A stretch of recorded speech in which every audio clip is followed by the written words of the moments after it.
Passons maintenant aux procédures formalisées. Les articles L2124-1 à L2124-4 listent les 3 cas de procédure formalisée pour les pouvoirs adjudicateurs. Ce sont l'appel d'offres ouvert et restreint, la procédure avec négociation et le dialogue compétitif.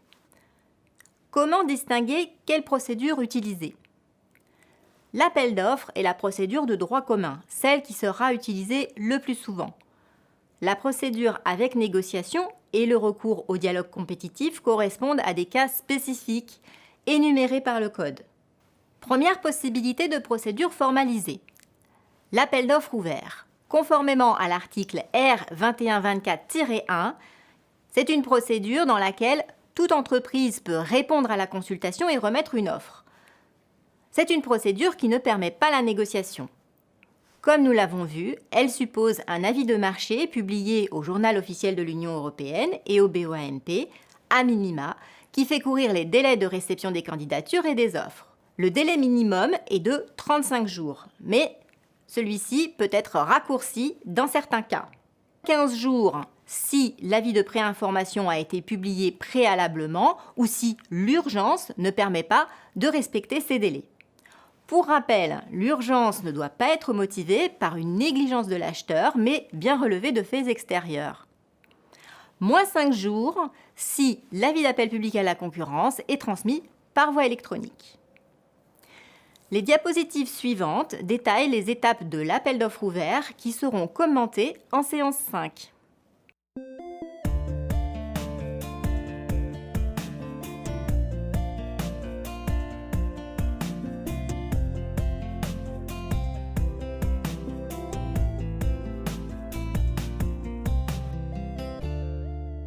Maintenant, répondez à ces 2 questions.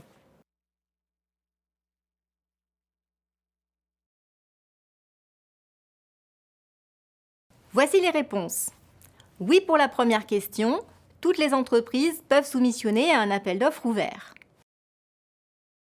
Non pour la deuxième, car il existe des diminutions de délai dans certains cas, 15 jours si un avis de préinformation a été publié, ou si l'urgence justifiée empêche de respecter le délai de 35 jours, et le délai donc peut être ramené à 30 jours si l'avis d'appel public à la concurrence est envoyé par voie électronique.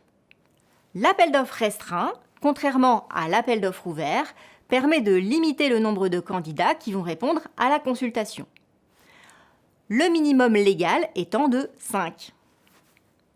Comme l'appel d'offres ouvert, sa publicité doit paraître à minima dans le Journal officiel de l'Union européenne et le BOAMP. Et les délais minimums pour la réception des candidatures, puis des offres, est de 30 jours. Des réductions de délai existent. Pour les candidatures, si l'urgence empêche de respecter les délais minimums, celui-ci sera de 15 jours.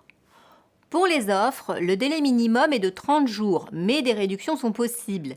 Si les offres sont ou peuvent être transmises par voie électronique, le délai est de 25 jours minimum. Si l'ensemble des candidats est d'accord sur un délai commun, ou s'il n'y a pas d'accord ou s'il y a urgence, 10 jours. Attention, le délai est rallongé de 5 jours si tous les documents ne sont pas en ligne, sauf urgence. Comme pour l'appel d'offres ouvert, vous pouvez visualiser le diagramme de la procédure de l'appel d'offres restreint avec les différentes étapes qui seront commentées en séance 5.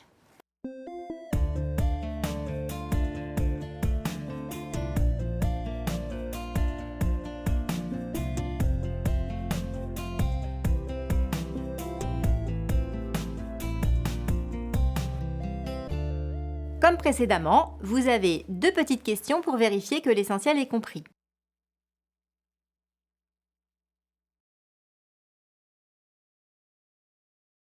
Pour la première question, la réponse est bien évidemment non. Le minimum est de 5 candidats.